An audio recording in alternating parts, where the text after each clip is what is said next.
Tonight's special, you're going to hear the backstory of how we got here, but I believe, and we'll fact check this when we get into the conversation, I believe we are the first account for the OG. So we are like the very first people in Los Angeles, really the very first people around that will have the chance to taste this, what I think is going to be a really special spirit in our community. We're talking to two people that have been putting a lot of time into building this business. We're going to hear about how they got there, and we'll have plenty of time for questions. If there's an ask that I have tonight, if you have a question, please, we will get to it by the end of this conversation. But let's jump in. Please welcome Peter and Hebru to the stage from the OG. Whatever seat you like.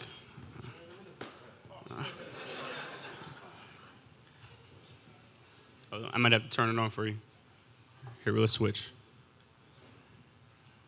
Hello. Hebru's one's working. There you go. We didn't really want, you know. Okay, No, Hebru's one shouldn't be working. That's the one that should be off. I appreciate y'all being here, first and foremost. Thank you. This is a moment that I think we're going to look back on at some point and be like, it was special. We got a chance to kick this thing off. To start, I want to jump in and have the community learn more about you as individuals. So, Peter, I'll start with you. Give us a little bit of your background. Okay. Hi, everyone. We appreciate everyone being here, by the way, and we appreciate you, Ryan, for all of this, because this is a big moment for us. So, I am Peter. I'm Egyptian, and I lived first 5 years in Saudi Arabia, and then I was in London for the rest of it till I was 25. Then I came here and got into the alcohol business. So I worked with Miller Coors, and I launched Doucet, and I worked with Bombay Sapphire, Jameson, a bunch of different brands. So I've been in the alcohol business for about 14 years in this country. Before that, I was, in a bunch of other stuff, soccer, business, and I'm a lawyer by trade, which I got rid of very, very quickly because I kind of hate lawyers. So sorry if there's any lawyers in here, but that's kind of how we came to being here, and was with some larger companies, and then I always wanted to go out on my own. So this is the beginning. So here we are. Awesome. Hebru, an incredibly accomplished creative. We know your work. You've been all across culture for a very, very long time. Creative director for the OG. Talk to us about this journey. How did you get hooked up with this guy, and why this project right now? Easy, Ryan. I'm an alcoholic.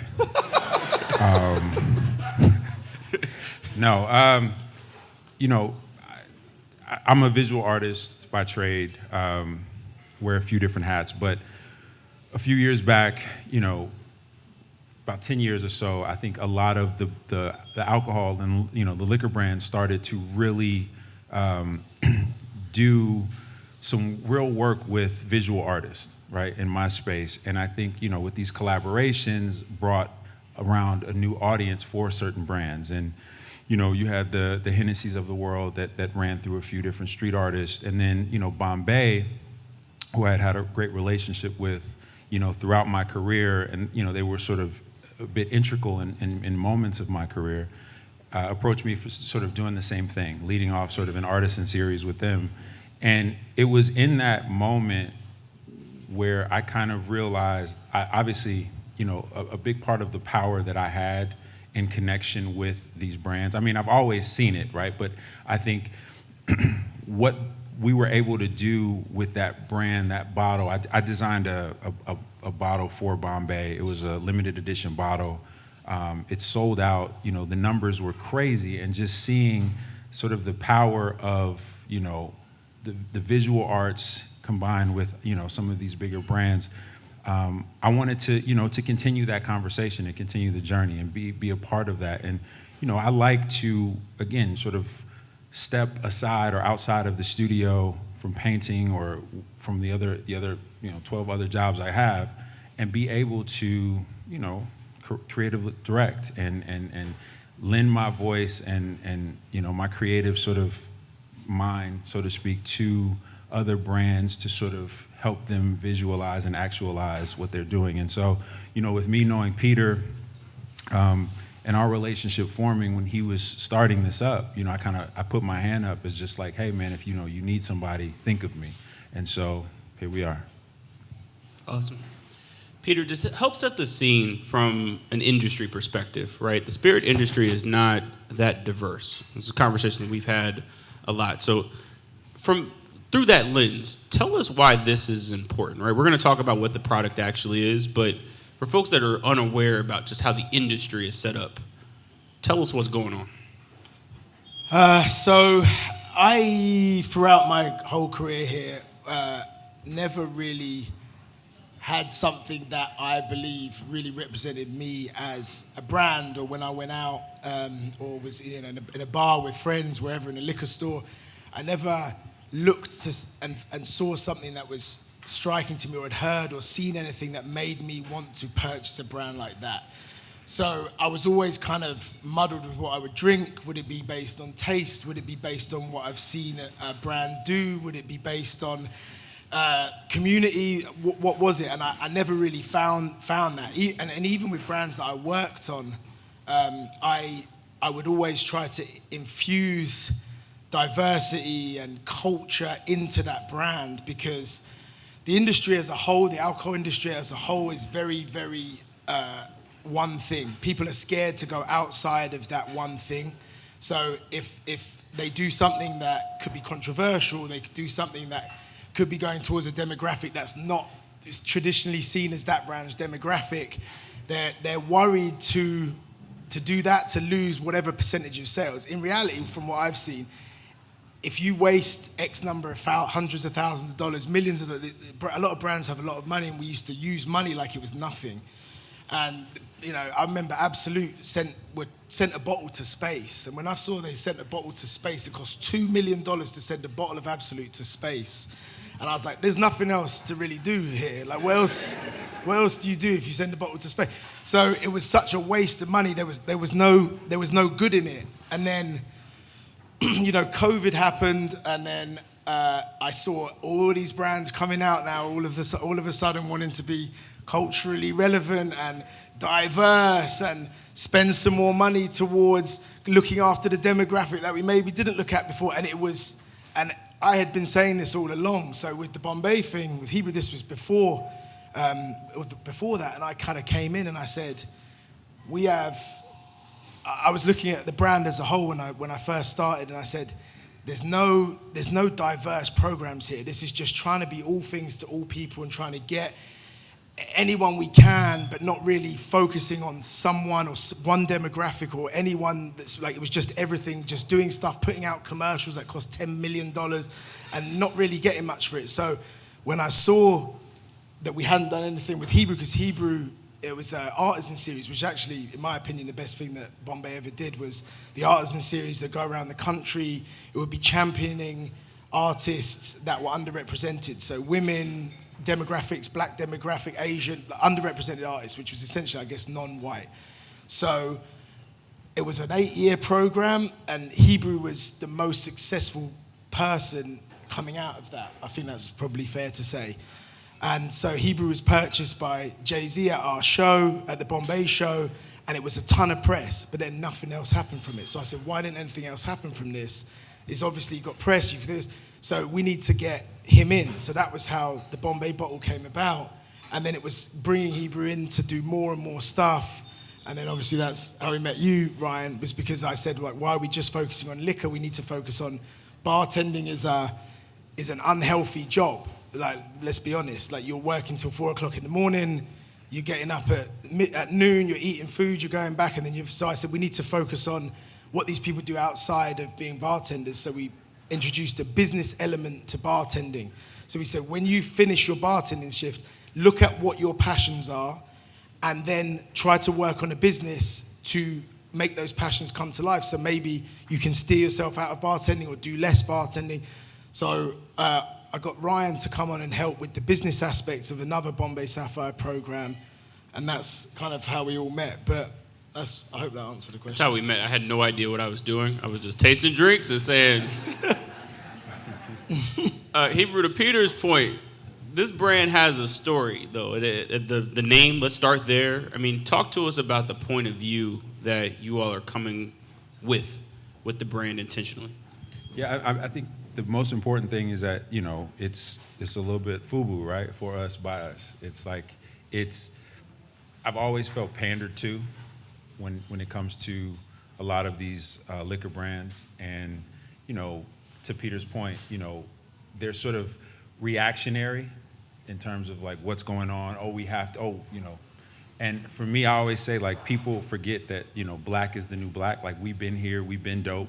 You know what I'm saying? And so I think that for me, when I do think about, spirits and having a time with spirits, it's less about like the club, the lights, the glamour, the glitz. It's about having moments like this where, you're with loved ones, you're with community, you're telling stories, you're swapping old wives' tales and lores, and, you're actually learning something, right? And so I think that was sort of a big part of what we wanted to embody within the brand, is like, obviously, like, every sip tells a story, right? To be able to just sit and build, it's not about, the glitziness of let's get drunk, right? And so, I wanted this to just really feel like it was less a moment, but a movement, right, for us, and an opportunity for us in building one of these brands. Peter, let's learn more about how the process, the actual liquid.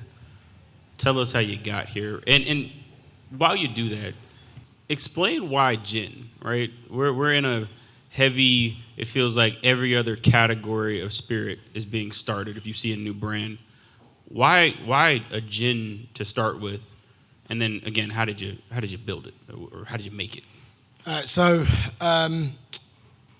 wanted in terms of the liquid itself. So OGs.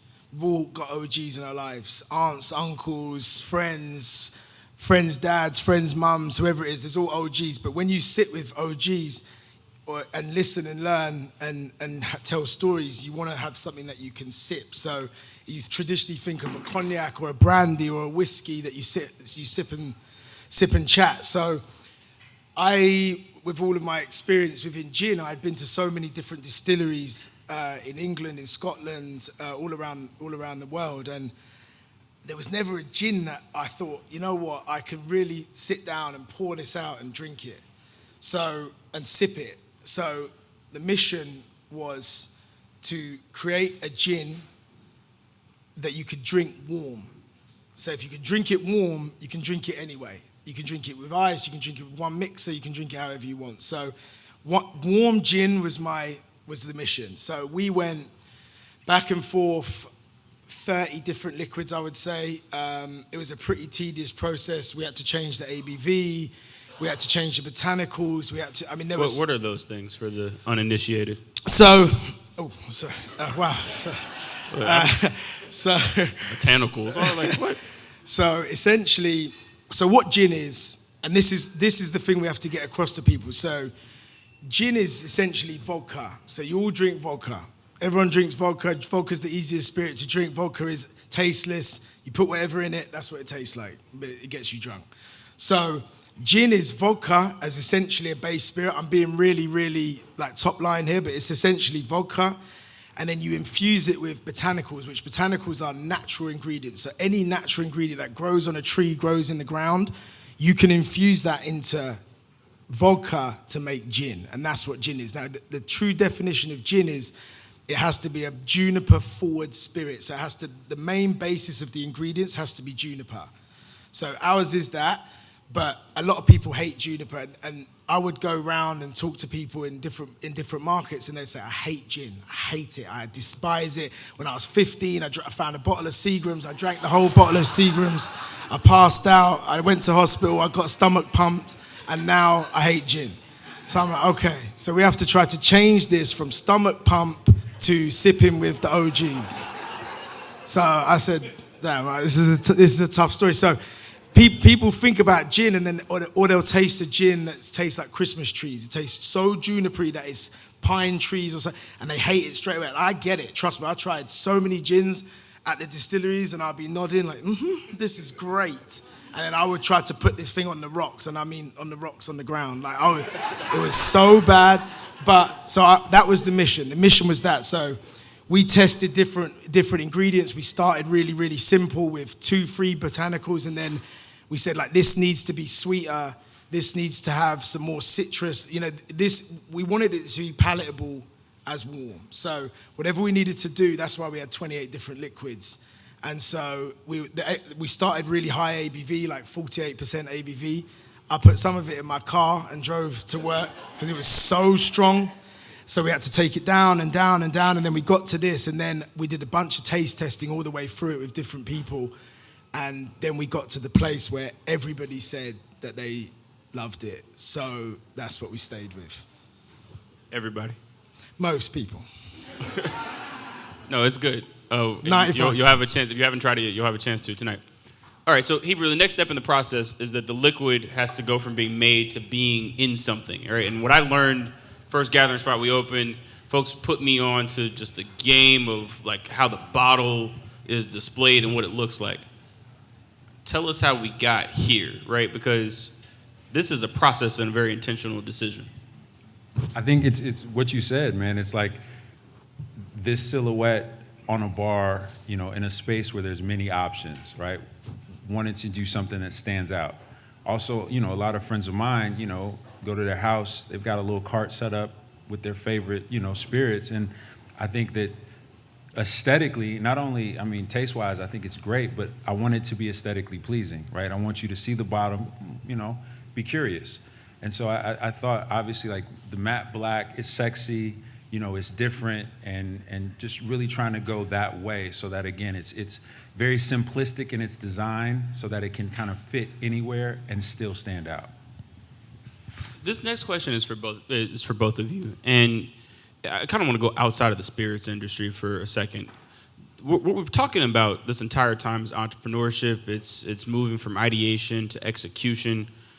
Talk to us about that part of the journey, right? Because there are many of us that are building things and are trying to figure out how do we go from a dinner talking about a thing that we should build to sitting on stage consuming that thing. So what has sustained you through the journey, given that I imagine it didn't happen overnight? I have a lot of PTSD from this process, so I'm trying not to talk about the whole thing, because this thing has been the toughest thing I've ever done, I think, honestly. If I speak, I don't know, it probably for you too, I don't know. I've had to work with you. Yeah, so exactly. Hebru's been my main problem, but yeah, it's a lot of hard work. I mean, you have to, and I know you see all these people online saying like, oh, I get up at 4 o'clock in the morning, I do the gym, and then I drink a smoothie. Like, it's not that. It's just literally starting and just not stopping and just getting things done. I think that's the difference between the corporate world that I was in for 14 years and then this now is you sit on a Zoom for 1 hour calls, and every one of those 1 hour calls can probably be done in 10 minutes. So when you don't have that anymore, you just do it. You just email, you set things up for your phone, you set things up where you can do things mobile, and then you make it as easy as you can, you work as smart as you can. But I mean, this has been a process. We have Brian, who's our head of operations. He's absolutely, you know, worked extremely hard too. And so I think it's just all of us being on the same page, and, you know, we fight, you know, Hebru and I all the time. He assaulted me back there. You saw it, right? I just work here, bro. Not to interrupt, but I think that the underlining theme here is just working and surrounding yourself with intelligent, capable people and hungry people, right? Folks that, you know, can understand the vision, right? Folks that are smart and will work hard, right, to execute the vision. And I think that there's no real secret sauce. It's just surrounding yourself with folks that get it. And I think that's kind of what happened here. What's next? Where is the brand going? This is being recorded, I think it is. It's being recorded. Oh, God. I've got to stick to this story for the rest of my life. You do, indeed. Okay. I think this, so from here, so are you talking about like technically, or are you talking about like what we want to be in the What do you future? want to be? We're like, just, if we're looking 5-10 years from now, where's the OG as a brand? Well, hopefully, all you guys here buy it, and then you tell your friends to buy it, and then they tell their friends to buy it, because I think it's about getting into these situations here with people like you guys. Like, you guys are our exact target demographic, exact. Entrepreneurial, creative, smart, out there, working together, part of a community in the neighborhood. This is the exact demographic of what we want. So this is why the Gathering Spot is our perfect partner to start in, and this is why, and the first, so you guys got it first. So I think this is where we need to be, and I think it's just about growing this community, and it's about working the opposite way of how we've worked previously, which is wasting loads of money, targeting general market 90% and then an influential market 10%, flipping it on its head and saying, we're going to target and invest in the neighborhoods, we're going to invest in the communities, we're going to, we've got plans to, once we actually have any money, to then go back and actually invest in charitable work and work with creative entities that support Every Sip Tells a Story. So any storytelling stuff like film charities, art charities, so things like that. So I would love in 10 years the OG to sell for $2 billion. I'm joking. No, I would like the OG to be a part of the community, a pillar, something that you guys can go out and actually say, that's my brand right there on the bar because it represents me and I like the taste, because you have to like the taste. The taste is 50% of the whole thing. If you don't like the taste but you like the brand, it doesn't work. So you have to like the taste and you have to like the brand, and I think that's what we want to be. A globally recognized brand, And with that, that'll afford us to do all of the other things that we want to do surrounding the brand, right? And have that charitable arm, and which is extremely important to us. And, that's it. I'm on wax. It's on, yeah. I'm going to transition to questions, and we actually have some more drinks. I hope that works for everybody. Oh, you haven't drank the first one yet? Oh, hold on. Y'all got... Well, we said sip, but not babysit. You got come on now. This is babies. You're getting 2 drinks. Yeah, no, we got. The OG is, we're hospitable. We give you 2 drinks instead of 1 drink. Yeah, no, we're just coming down here for 1 drink. So cheers. So don't do this as a shot. People were saying shots back there, and I was like, shots? No shots. We don't do shots. We sip. We tell stories. Don't tell a story now because we're doing a talk, but you can tell stories afterwards. But essentially, so smell it, sip it. But I can't tell you what you're going to taste. You're going to tell yourself what you're going to taste. So we're going to, for those that are interested, we'll pass out another drink. But I want to spend a couple minutes focusing on this idea of support, right?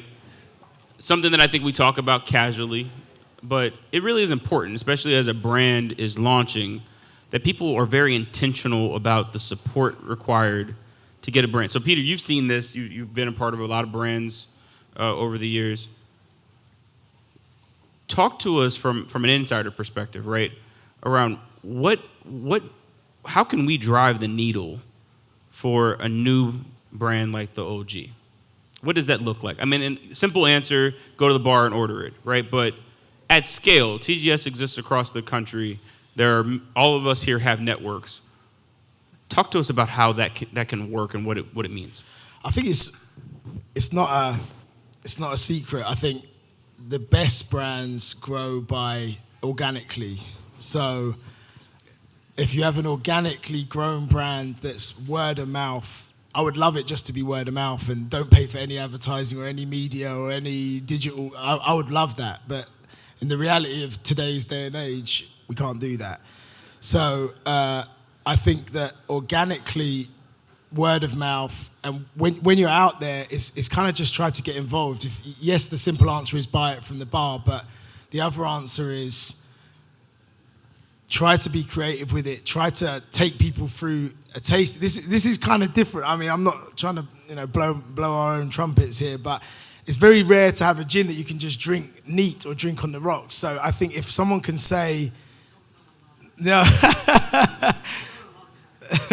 No, some people can. God love them. But we need to kind of essentially just have the 5 stages of separation. So it's them telling them, it's them telling them, and it's them telling them. That's the best way that this brand can grow and be healthy as a brand. We could try and get a load of money and pump it at media, and then it will work for a year, and then it will go away. We also have to have an infrastructure from a company point of view that also pertains to this. So you have to get into markets, you have to work with people, distributors, and all these different people. There's so many different entities that makes you work well, and they have to support you. So we don't go with any big distributors. We only go with small or medium-sized family distributors that actually care what we're trying to do, versus being number 105 gin in their portfolio and we don't get sold. So I think that's the best part from our side. I mean, Drake launched a whiskey, and I bet half of you don't even know that he launched it. So, yeah, because he didn't have an infrastructure. He thought because he's Drake, which, he's Drake, so he can do probably things like that, but it didn't work because there was no infrastructure in it, there was no time taken, there was no championing of it. So I think that's what we want. We want organic growth. All right, questions from the community before we pass out our next round. We'll give you a mic. Hey, how are you? Thank you. Where can we purchase said gin to support? So right now we are online on our website, so theoldg.com. But so we have our distributor partner here. We're literally in from probably 3 weeks. So obviously you can get it here, but then we have been accepted into Total Wine here, into some stores of Total Wine. So thanks, yeah. We'll start there, but you'll start to see it as we come out. The distributor's working hard to get into the off-premise stores and stuff like that. So it's hard to say it right now, but if you check in with us online, if you check in with us, Instagram, all of that, then we're gonna have a running total, and then we'll have a map of where we are all over the place. But the website is where you can get it delivered. So it's direct. There you go. Thank you. So next question is, where is it made? I'm right here. Where is it made, and are you considered small batch? Yes, we're definitely small batch.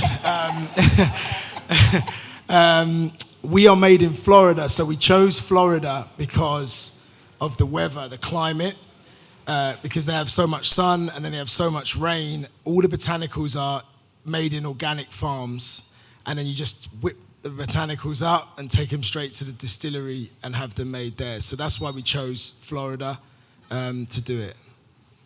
But yes, we're definitely small batch, and we're craft, and we're gluten-free, and we're everything. But we're technically an organic gin. We haven't, to get the organic process, it's such a long, drawn-out process that we couldn't delay launching our gin by, because it's a certificate from every single farm, it's a certificate for every single botanical, and then it's a certificate for overall. So, but yeah, all of our ingredients are organic.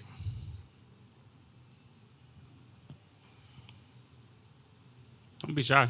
Anybody else? Time to drink some gin.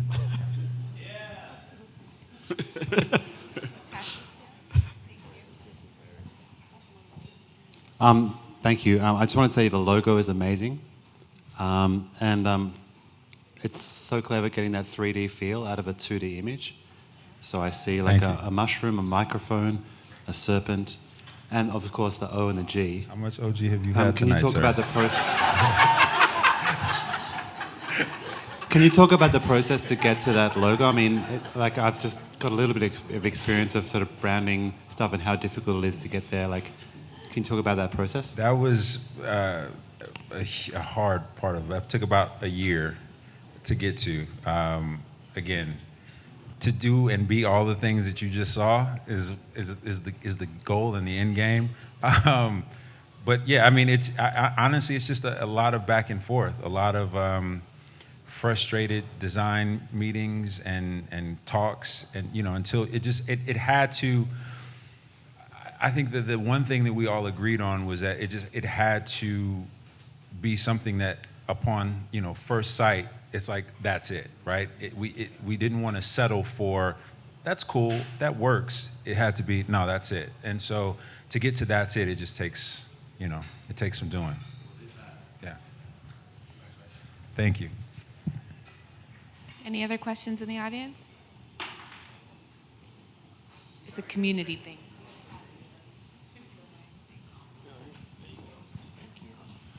I just wanted to ask, what was your favorite way to drink the cocktail, or to drink the gin? If you have a preferred cocktail or style of drinking it, either or Just the both. group?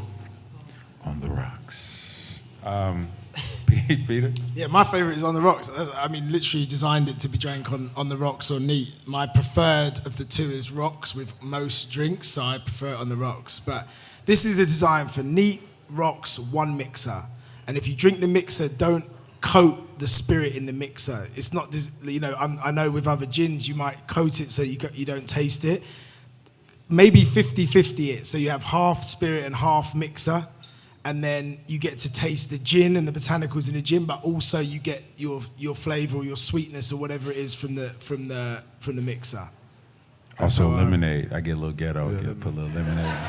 Listen, yeah, lemonade's outrageous. It's great. Coming back around. It's coming back.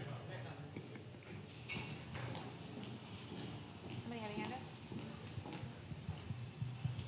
up? Number one, what's the price point? $34.99. Perfect. And I guess you got about 150 people in the room that'll be your word of mouth advocate. So as we push it out on social media for you, is there any particular hashtag? Well, the Instagram handle is @theoldgspirit, and then hashtags. You'll see them all on there. But yeah, I mean, every sip tells a story is what we're trying to do. But we would massively appreciate all of you getting on social media and sharing and posting. I'm very new to social media, as both of these men know. I tried to stay off it as long as I could, but when you launch your own brand, you have to get on, unfortunately. So I'm on there. So yeah, we appreciate everything that you guys do. Share comments with us. Tell us if there's bad things. Tell us if there's good things. We're very responsive on the handle. We've got about 12 followers right now, so could be 162 after these 150 come in. But yeah, we're very responsive. So please, we want to hear from you guys about what we could do. Any ideas? If you want to get involved, let us know. I think I saw someone. I saw a hand that direction. Couldn't tell who it was. You're going to love this question. I was having a funny conversation with friends last Saturday. Like the fastest amount of time you've killed a bottle of alcohol by yourself. So for you two owners, what's the fastest amount of time you've killed your bottle of gin by yourself? And by the way, beautiful packaging. It tastes great. I love it. I'm a whiskey drinker, but I might switch. So I'm curious, what's the fastest amount of time by yourself you killed a bottle of your gin? This is a question for Hebru? Okay. Listen, I want people to still respect me after I get off the stage. So I'm going to plead the fifth on that, and I'll just say it didn't take that long. Right. But we're very glad that you were a whiskey drinker and now you are an OG drinker, because that is the exact reason that we launched this, is to do that, is to try to switch people out if so you have another option. So thank you. Hey, how you doing? Really enjoying your gin. I got a question for you though. My question to you would be, if you were to give me your pitch, right? So what's your target demographic? What's your target audience? Like, what would be your motto, so to speak, for OG gin? So this is the target demographic here. Target demographic is creative, educated, cultured, all the things that it sounds like a Tinder thing, you know, where you want like handsome, 6'2", like it's all the things that you would expect that we would want. It's influential people, but it's the community is our number one thing. It's being able to be influential and also be influenced by your peers. So sitting down, chatting to elders, being respectful, listening to stories, telling stories, continuing education. I think that's probably the target demographic that we want. But it's more about the community, building the community more than anything, and having people kind of share it within that. And it sounds convenient to say us as a community at TGS. I've had the benefit of talking probably too much to Peter about this process, and it really is us, right? It's who we collectively as the Gathering Spot community, what we represent, right? It's genuinely, when we're talking about what they want to achieve as a brand moving forward, there was a lot of similarities and values and just what we want to accomplish here at TGS too. So I wouldn't be sitting up here if I didn't believe that and know it to be tremendous synergy between the two companies. So if you know it's happening here, if you think it's something that we care about, after a lot of conversation, I think that we're on the same page about what this gin means. And I don't know about y'all, when I think about gins overall as a category, I've never thought about myself in a gin at all, whether it tasted good or not, right? It just, half of them say London on them and talk about the fact that they were made hundreds of years ago. So let me clear up the London thing for you. This is actually a London dry gin. So but it doesn't. London dry gin doesn't mean that it's from London. It can be made anywhere but be called a London dry gin. London dry gin is the process of how you make the gin. There's probably 5 really recognized processes. There's Old Tom gin, there's which is bathtub gin essentially, there's London dry gin, there's Plymouth gin, which is gin that can only be made in Plymouth in the UK. So there's a few different categories of gin. London dry style means that you distill the gin. So we distill our gin 9 times. So we distill the original liquid, the neutral grain spirit, the vodka, to make it more understandable, and then we distill it with our botanicals for the 9th time, and then we don't add anything else after. On London dry style, you're not allowed to add anything after. No sugar, no other botanicals, nothing, no anything else in it. And London dry style, all you can add in is extra alcohol, so you can make it stronger, or extra water, so that you can make it weaker. That's the only thing you can do to a London dry style gin. So in the industry, is considered the highest quality of style of gin. Distilled gin is gin that you throw all of the ingredients or the botanicals into the gin itself, into the neutral grain spirit. You distill it, and then you can add honey, or you can add whatever else you want after. So it means it's been distilled, but you've added stuff afterwards. And then the other styles are kind of styles where you just boil the gin and you don't distill it, which is what they called bathtub gin back in the day. But London dry, so when you see London on the bottle, it's London dry because that's where the style was originated, but we're not from London. We are made in Florida.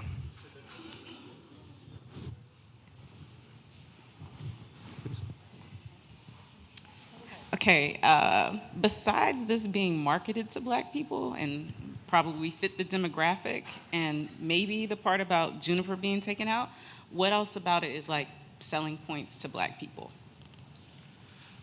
Essentially, it's a difficult question because it's not something that we've created for that there's a benefit to Black people. It's more about the influence, and as I was saying about my previous experience, we would see studies come out. So we would pay millions of dollars to these big companies, Boston Consulting Group, that would then take $1 million, they would go around the country, they would survey people, they would come back, and then they would say, at the top headline of the slide, 75% of white people in America say that they are mainly influenced by the Black community. By the Black community. Fashion, culture, overall. So that's what the headline would actually say on the slide. And then we would walk away and say, well, obviously we're going to put 75% of our budget behind marketing to Black people then, aren't we? And no one did it, because no one who works in the companies are that. No one understands the demographic. So that was one of my pain points, was there was maybe 5% ethnic minorities working at these big companies with me. And so I'm like, so how can we can't do that. If you don't know what you're doing and you're not part of that community or not part of it, how can you know what to do? So that's why a lot of these companies don't do it. They're just very comfortable marketing to their people that they are, what they are, and that's it. And so I would never understand that, where we'd see the highlight, you would see it there. They would tell you in massive letters that cost $10 million to tell you, and then no one did anything. So I think this is just more of in terms of the community, like, as I keep saying community, but it's just in terms of us spending our dollars within the community. So it's when we are going out in sales, as well, because it's marketing and sales. So the sales side of it will not be to avoid, the southwest of Chicago, like other brands would do. We're going to go to the southwest of Chicago and sell in there. We want to be in those liquor stores. We want to be in those bars. We want to be there. So it's really about us, where we're trying to show up versus what the benefits are to the black community. It's really where we're showing up, and then it's all about our charitable work that we're going to do. We have a full plan of what we're going to do within charitable work that we were talking about earlier.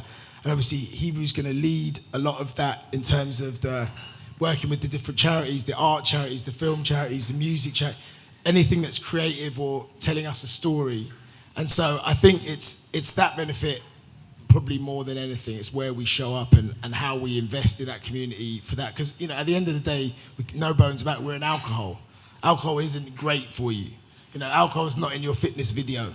So we have to do whatever we can to counteract that as a brand. If that makes sense. I feel like I just talked for 20 minutes. No, it makes sense. It makes more sense. If you can understand that our culture is vibranium. That's who we are. So when they look at us, they want to be us. I also own a vodka line, and to the question of the demographic is us. The problem is, as you said, corporates don't understand our demographic or us. They take us for granted. And so if you have I'm not trying to throw shade with Ciroc, but it's not black owned. But most of y'all have had it. And the thing is, when you have a spirit that is, as Peter has done, and I don't know how many years it's taken you to get to this level, you take advantage, and we should all support it regardless of who and what. The fact that he is a black-owned business, that, as he said earlier, we are the culture, and everyone wants what we want and what we have. So I think that's the beauty of it. Hebru, I love your name. Yeah. But also, to your point, the brands that everyone's drinking now, Hennessy, let's talk about Hennessy. I don't like to dog on brands, because if people stop drinking alcohol, then we also die too, right? So Hennessy, most of the black population drinks Hennessy. What is Hennessy? What does Hennessy mean to you? I'll ask you, because you asked the question originally, right? What does the brand that you drink, does that brand support you? Or, I'm trying to put the question back on you. And what does it mean to you to pick a brand? Because Hennessy is made in France, definitely not by black people, in a cognac region, which is like the most kind of probably, what's the word? Very white. Yeah, it's extremely, only actually. But it's the highest of society in France. And here, it is the most supported brand within the black community. Ciroc is a French, white-owned vodka, but P. Diddy bought into it, so now black people are supporting it here, which is, It's made with grapes, yeah. Which is fine, Yeah, different angle, different thing. So it's all about the brands that people are buying. What do they stand for? You're already buying the brands, but what do they stand for? Are they just putting 10% of their marketing dollars into it? We don't know. So I don't know what y'all just said about grapes. Ciroc is distilled with grapes, yeah. I just work here. I don't know. Any last questions? Over here. Oh, hey, where is it? I'm just wondering, what is the reception and feedback that you've gotten from peers in the spirit space? I'm curious if it's been well received, if you have peers who are supportive or a little skeptical. This is so new that I don't know if I've even had feedback from peers yet. I think we've been running so fast. We haven't really been looking for feedback from our, my old peers. A lot of people have sent me messages of support, and they're very supportive, and that's great. But we're not that far down the line yet for people to actually come to us and say, "I hate this," or "What are you doing?" We're not that far yet. It's literally so brand new. We haven't even started properly marketing yet. Our marketing will probably start in May, but we have to make sure we're in the States so that you can buy it before we can start to market the brand and actually do all of the stuff. So I think I'll know some feedback in May or June. I'm sure I'll get some feedback from people. I appreciate you both. It is an honor to be able to see things that are created within the community and see them first, right? I do really look at this through the lens of, look, every brand that we know started somewhere in some room with some small group of people that saw it, and being able to say that we were that first group, had our first toast over a brand that I am very optimistic will grow into one that we know and know across the country, across the world. It's an honor to be able to do it. I also appreciate y'all's transparency. A lot of people, when they start things, honestly me, when I started TGS, folks would be like, asking us questions, and I'd be like, "Oh yeah, we're global," and we were right there in Atlanta, Georgia, trying to figure out how to keep the lights on. But it's cool to see a journey happen, right? It's cool to know that this is step 1 and not 10. So, thank you for your time. For the question that was asked earlier, where can you find the OG? Well, you can find it here at the gathering spot, right there, right over there. You can find you can find. Oh no, not the. Oh no, hold on. Let me look at the camera. Hold on. So Los Angeles, you cannot buy any bottles here. You can buy it be very clear. For the record, you can only buy it by the glass, and we appreciate you for doing so in advance. But you cannot buy any bottles here at the gathering spot, because we, as law-abiding citizens here, that definitely abide by all of the regulatory. Look, we are crystal clear about what we are. As clear as that gin, we are not doing anything here that Los Angeles does not allow for. But you can buy a glass here at the bar, and I hope that you do it often, because this should be a brand. To our previous conversation, if there is any gin that's moving out of TGS, it should be a brand that we know and got a chance to be able to experience early, and that's owned by and curated by folks that are within the community. So please do. We've got a lot of bottles here tonight. We'll continue to have a lot of bottles here. Grab a drink, meet someone that you don't know. We'll see you. Oh, neat. Oh, tell us about we're about to drink it. Neat? Chilled? No, you had the chilled. Both. Oh, we have both. We've got look, chilled, neat. Yeah, we wanted to just give you the option to try both. Sometimes it takes on a different. Some people might prefer it with ice, some people might prefer it neat, so we wanted to give you both options. So both options, chilled and neat, are available to you. Follow them, please tag the brand. Let everybody in your network know that you can buy this here in Los Angeles. Total Wine, congratulations. And we'll see you all next time. Again, please meet someone that you don't know. That's what this is all about. We appreciate y'all coming out. Thank you guys. Thank you.